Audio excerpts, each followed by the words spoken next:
ഞാനൊരു കാര്യം പറഞ്ഞാ നിങ്ങക്ക് ഇഷ്ടക്കേടാവുവോ? ഇല്ല, എന്ത് വേണമെങ്കിലും പറഞ്ഞോ, ഞാൻ കേക്കാം. നിങ്ങൾ ആൾക്കാരിടയിൽ സംസാരിക്കുമ്പോ ഒരു ലൈസൻസ് ഇല്ലാതെയാണ് സംസാരിക്കണത്. എല്ലാരും വെറുപ്പിക്കണ സംസാരം. അതൊന്ന് മാറ്റിക്കൂടെ ഇങ്ങക്ക്? അതെല്ലാരും പറയണുണ്ട്. അതിന്റെ പേരില ഞാനും കുൽസു എന്നും അടികൂടല്. ഞാനാണെങ്കിൽ പോയിന്റ് മാത്ര പറയല്. പക്ഷെ ആൾക്കാർക്ക് പറ്റണില്ല. ഞാനിപ്പോ എന്താ ചെയ്യാ?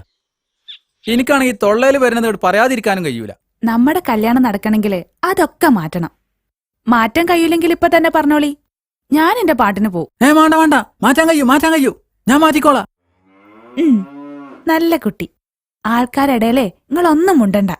വീട്ടില് കുൽസുത്താനോടും അത്യാവശ്യ കാര്യങ്ങൾ മാത്രം സംസാരിച്ചാ മതി. പിന്നെ വീട്ടിൽ നിങ്ങൾ കാണിക്കുന്ന ദേഷ്യണ്ടല്ലോ, സാധനങ്ങളൊക്കെ എടുത്തെറിയുന്ന തരത്തിലുള്ള ദേഷ്യം, അതൊക്കെ ഒഴിവാക്കണം. ദേഷ്യം ഒഴിവാക്കിയ ഒരു സുഖം കിട്ടൂല. വല്ലാതെ ദേഷ്യം വരുമ്പോ ഒരു മുളകെടുത്ത് കടിച്ചു തിന്നാ മതി.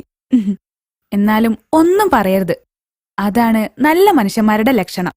നിങ്ങൾ കേട്ടിട്ടില്ലേ, സംസാരിക്കല് വെള്ളിയാണെങ്കില് സംസാരിക്കാതിരിക്കല് പൊന്നാണെന്ന്?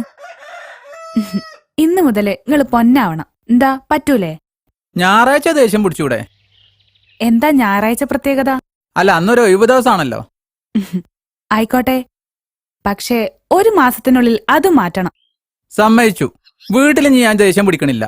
അതൊക്കെ കൂടി ചന്തയിൽ ഞാൻ പോത്തിനെ കൊള്ള തീർത്തോളാം.